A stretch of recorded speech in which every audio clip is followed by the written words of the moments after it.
there's a number of new subscribers to the channel. And as such, how I became fans of the teams I'm fans of is sometimes lost on people. The year 1981. Before this season, I had watched certain hockey games. I'd seen Vancouver fail against Buffalo and against Philly. And I remember the upstart Edmonton Oilers knocking out a dynasty in the Montreal Canadiens and shocking the world by knocking them out of the playoffs. But in terms of that first year, and I don't have a Minnesota North Stars magnet, so forgive me, it'll be Dallas. Same organization. The Minnesota North Stars went to the Stanley Cup final that year, and they were in against the New York Islanders.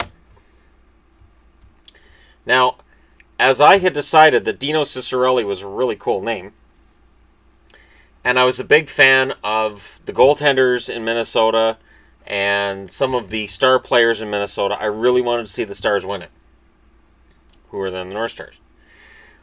They failed, but my fandom for the then Minnesota North Stars continued, and my dislike of the New York Islanders was born. Now, in this period of time, I of course have a fandom for Vancouver because they're local. I'm seeing all their games as a little kid.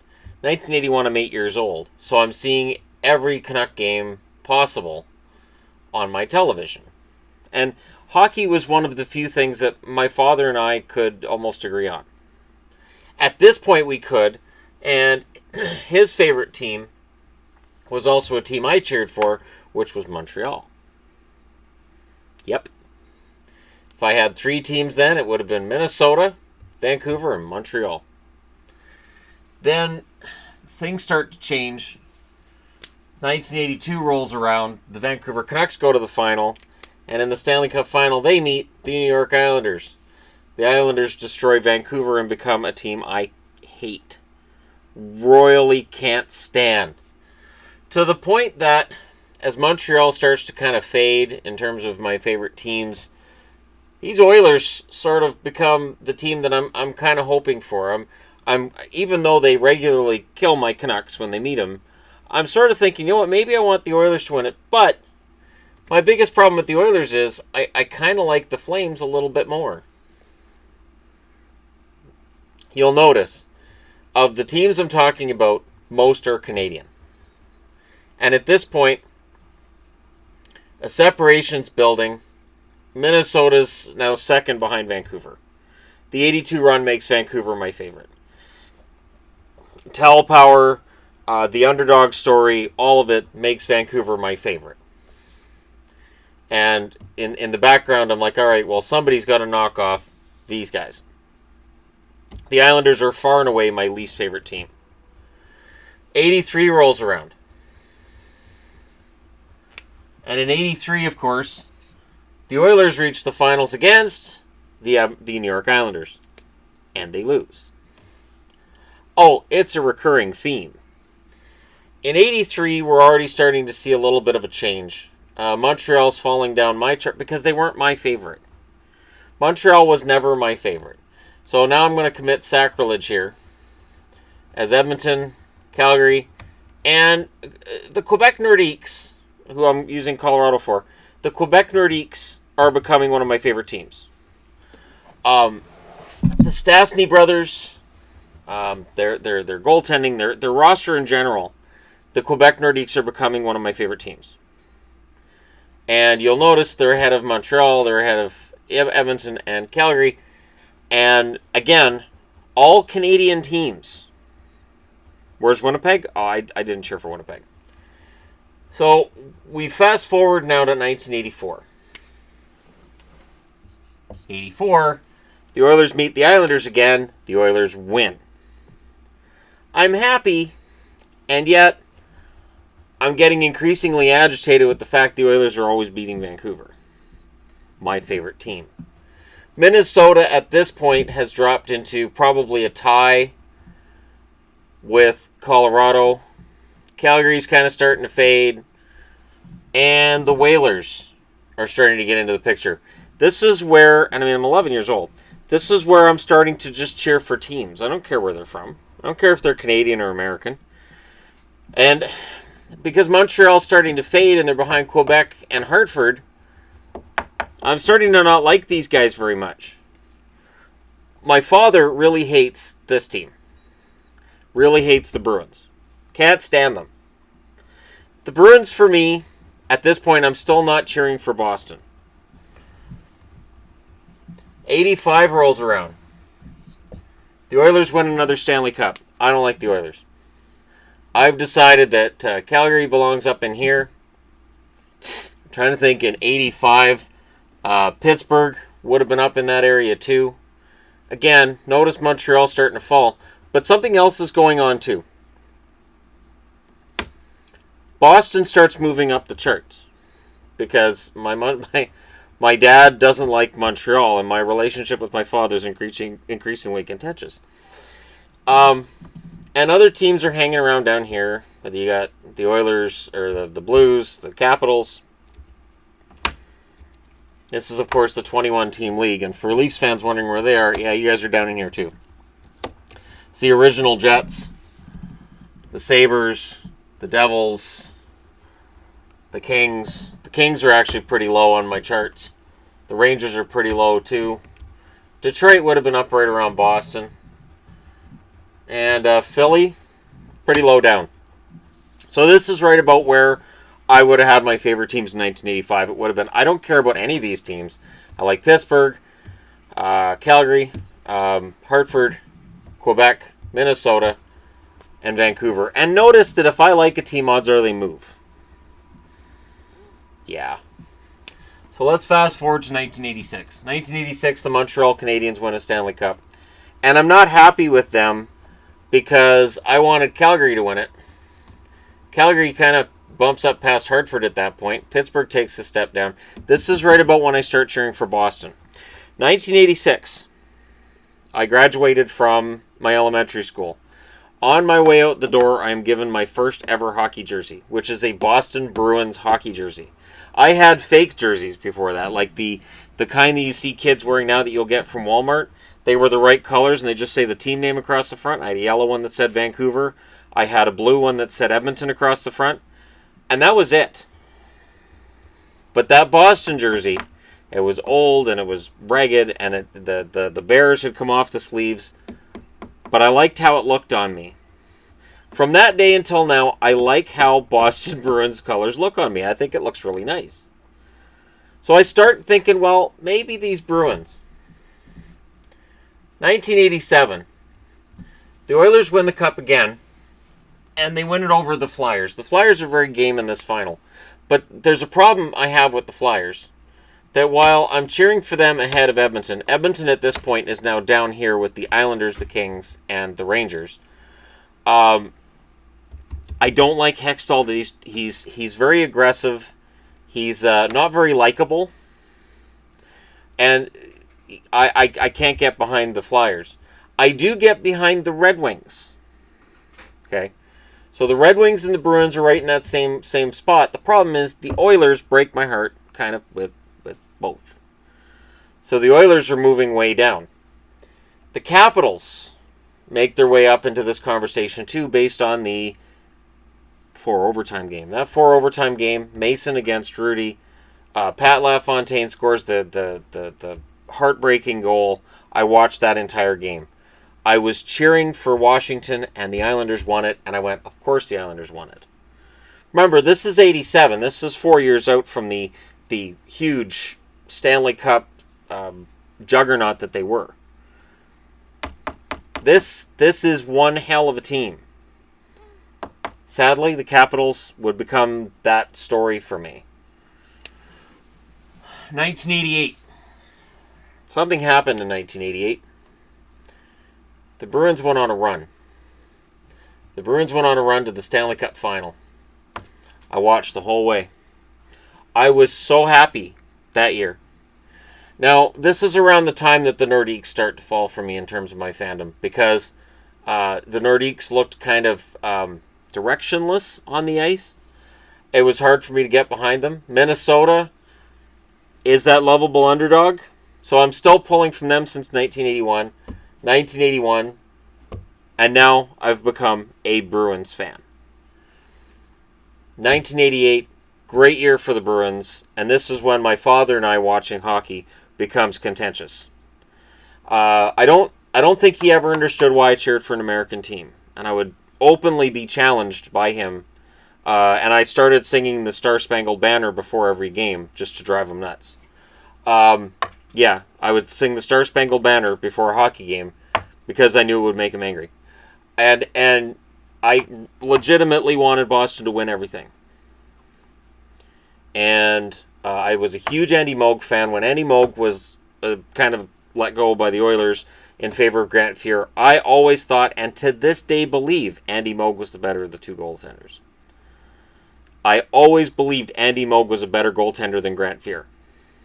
I knew what Grant Fuhr did. I knew how many Stanley Cups he'd won. I still thought the better goaltender of the two was Andy Moog. And I always thought that was exposed a couple of years after this one. So we go to 1989. Calgary wins the Stanley Cup. Now, where does Calgary go?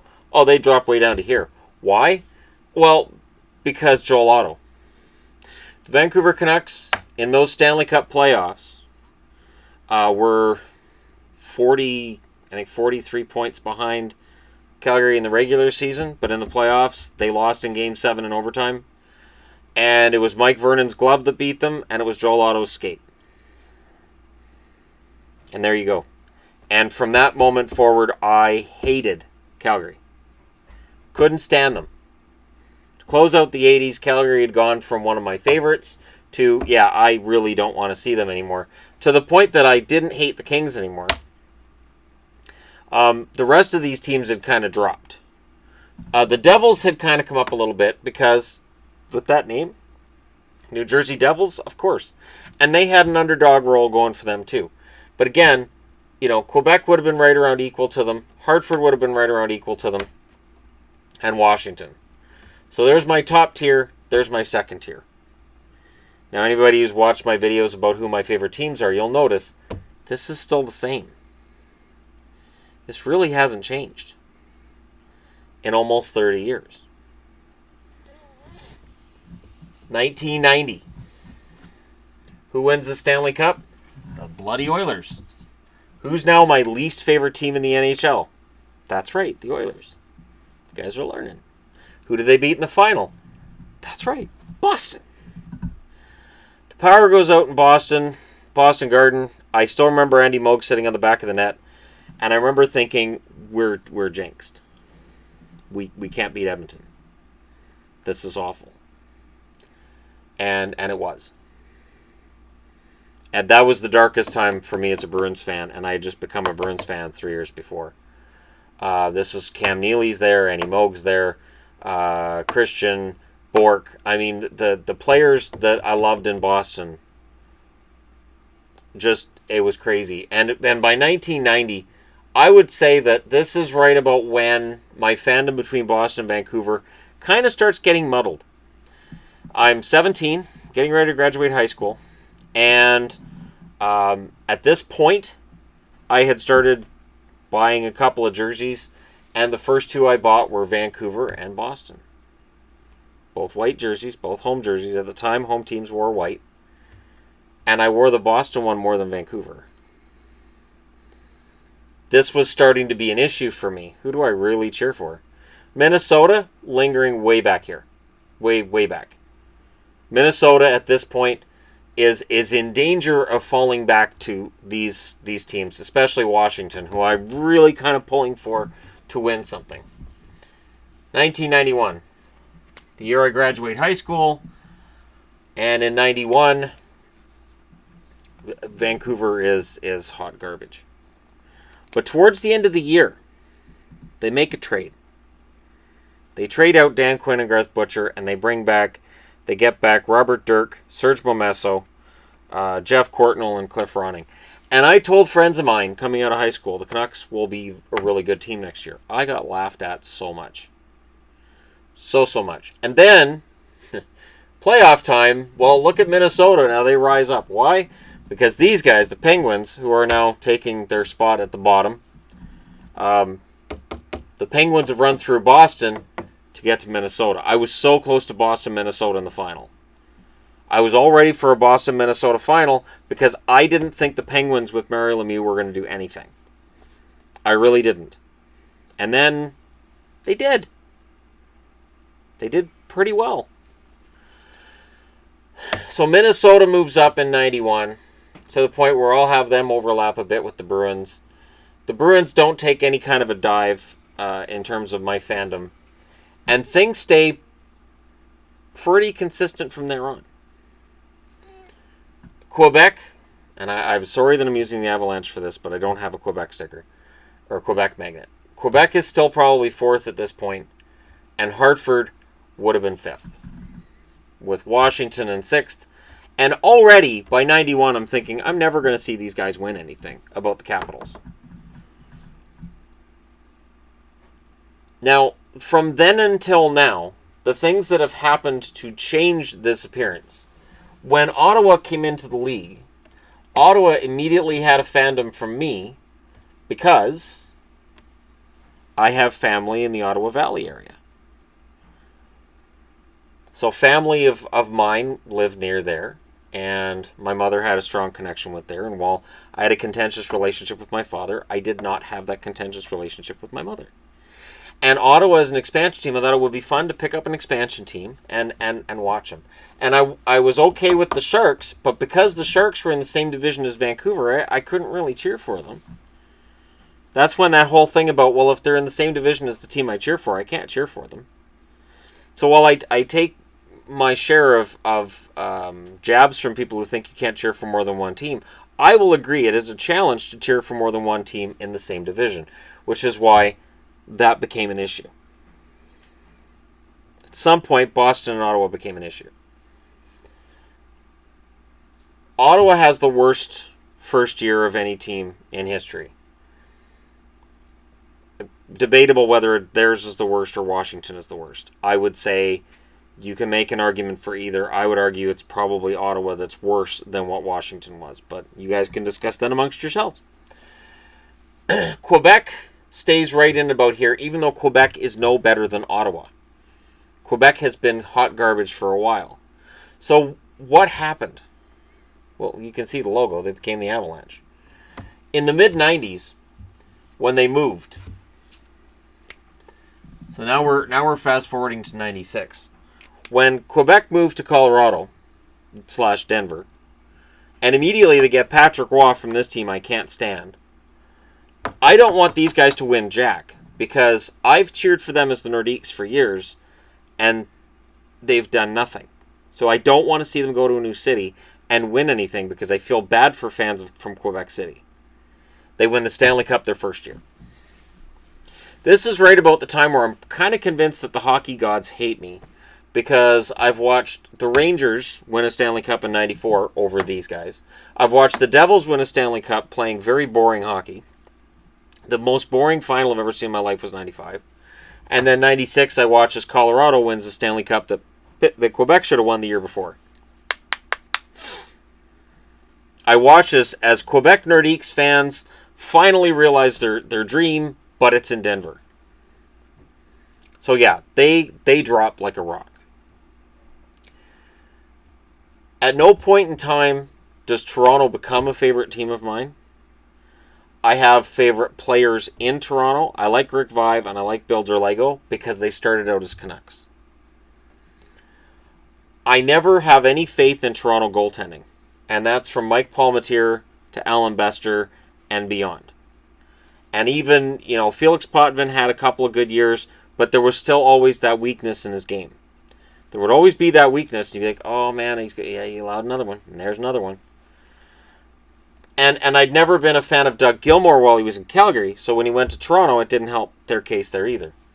Florida, oddly enough, was a team that I cheered for their first year. I really liked, not this logo, but the original logo and the original jersey. I'd always kind of thought that jersey would work better as an orange jersey, but I get why it's red. The first time I saw it, I thought, man, if that was orange, it'd be gorgeous. And Hartford, when they moved to Carolina, dropped from my list of favorite teams because I had cheered for the Whalers, not the Hurricanes. So mid-90s, late 90s, there's your chart. Vancouver, Boston, Dallas. I cheered for them right till they went to Dallas. When Minnesota moved to Dallas, I didn't lose any enthusiasm about the team whatsoever. Ottawa, Florida, and Washington. And that's where it was. There's been very little movement since then. Vancouver is still my favorite. Boston is right there with them. It depends on the situation. When they play against each other, and I get that question, well, what about when they play against each other? Well, it depends on the situation. Who needs the win more? I'm always happy when they go to overtime. I used to be really happy back in the 90s before there were shootouts and all that, and when they just tie each other. I'd be like, yes, they tied. Awesome. Who's better? Nobody. Now, the big question everybody asks, who's new to the channel, and I'll answer this right now. 2011. Vancouver's against Boston. Who do I cheer for? Well, see, it's a funny thing. So Vancouver went through Chicago, which was awesome. And they went through Nashville, which made Carrie Underwood cry. And the image of Carrie Underwood crying was my Facebook profile picture for a while. And then they went through San Jose, which was amazing, because Bieksa, that was awesome. Boston, meanwhile, Montreal, Tampa, oh yeah, and Philly. This was the most fun I ever had watching hockey. Every other night they'd play, because this is West and this is East. And I would watch as they marched towards the Stanley Cup. Any given year, it takes you 12 wins to get to the Stanley Cup final. So if you have two teams that are against each other, only if they meet in the final, you got 24 games till you get there. So I watched. Vancouver wins a couple of games. Boston wins a couple of games. I'm like, hey, it's at 20. They get to the second round. It's down to 16. When they both got to the third round, the magic number was 8, and I was genuinely excited because I knew Boston could beat Tampa, and I knew Vancouver would beat San Jose.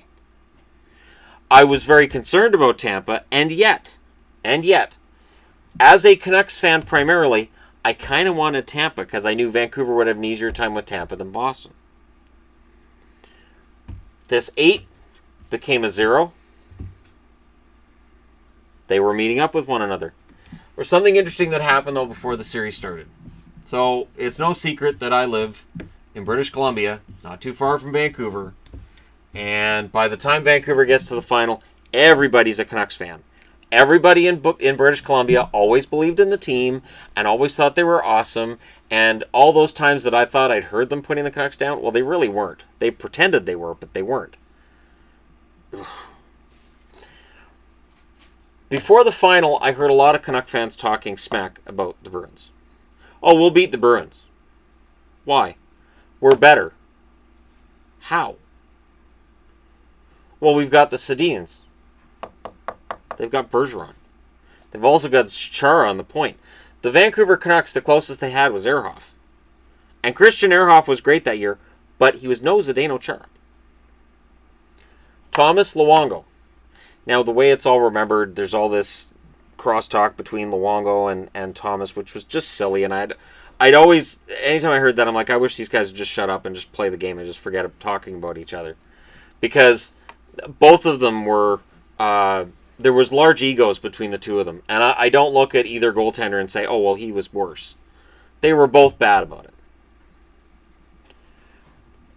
I came out of this final disgusted with both teams. I came out of this final disgusted with the way both teams had played. And when the riot took place in Vancouver, I said out loud, I hope they never win a Stanley Cup again. I couldn't enjoy this Stanley Cup win because I couldn't go out in public wearing a Boston jersey without getting stuff thrown at me, getting yelled at, getting swore at, or even getting this from a police officer who was driving by me. Yeah, seriously, from a police officer driving by me. That was when I said, all right, I'm not wearing this jersey for a while. And it was tough because I had a lot of Boston gear. I had been wearing Boston gear since the 1980s. Legitimately wearing Boston gear since the 1980s. Coming out of that final, it was hard for me as a fan. By 2011, these were the big four. There wasn't really any team that I was cheering for outside of them. And I tried other teams, and I did, but they were the big four. Dallas was mired in mediocrity. These two teams had a crappy Stanley Cup final against each other, and this team didn't look like they were going to win anything. It was tough. In all of my years watching the Stanley Cup playoffs, those are the only 2 years that I've been happy with a Stanley Cup final winner. That's it. So it's funny when I do videos and people say, you should be more optimistic about the Canucks. Yeah, I've been watching since 1981. It's 36 years. I'm in my 37th year, and they've never won anything. They've been close 3 times. Ottawa, they were close once. Dallas/Minnesota, they had a few other runs to the final. Boston had 2 other runs to the final. 3. 2013, I was very proud. I will add, I was very proud of the Bruins in 2013. They lost the Stanley Cup final to Chicago, but I was very proud of the performance they put in. And I was almost as proud of this performance as that one. Because I was taking a lot of tongue wagging from people who said, this is a one-time thing, they'll never do that again. The only reason they won a Stanley Cup is because they were against Vancouver. I took a lot of verbal abuse from people who still hated Boston based on the 2011 Stanley Cup.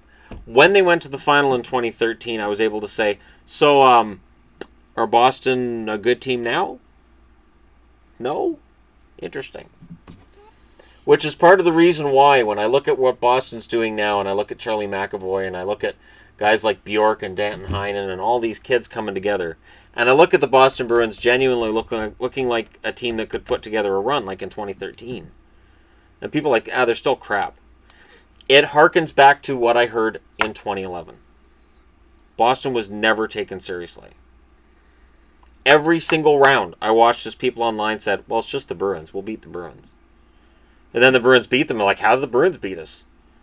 Oh, man, what's wrong with us? The Bruins beat us. And it kind of feels like that happens now, too. So there you go. It's a long way to get there, but that's how I evolved as a hockey fan from 1981 until now. It all formed early on in the 80s, and it stayed pretty ingrained, like chiseled in granite since then, that these are my favorite teams. It is painful watching Ottawa. It is rough watching Dallas and their inconsistency. Boston is so much fun right now with the kids, and Brock Besser's making me feel really good about the Canucks' future. I could care less if they win a game this year. Couldn't care less if they win a game this year. As long as Besser gets points, it doesn't matter. Patterson looks good at the World Junior Championship. Awesome. We'll see what he does at the NHL level. So there you go. The next time somebody says, why does he cheer for more than one team?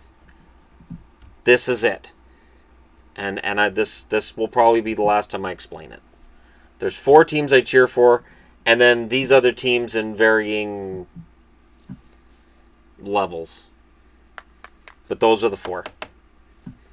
Let me know what you guys think in the comment section below. Don't forget to hit like and subscribe if you're browsing your way through. And hey, thank you so much for getting this far into this video. I won't be adding timestamps because that would be ridiculous. Thanks for watching. I'll talk to you again soon.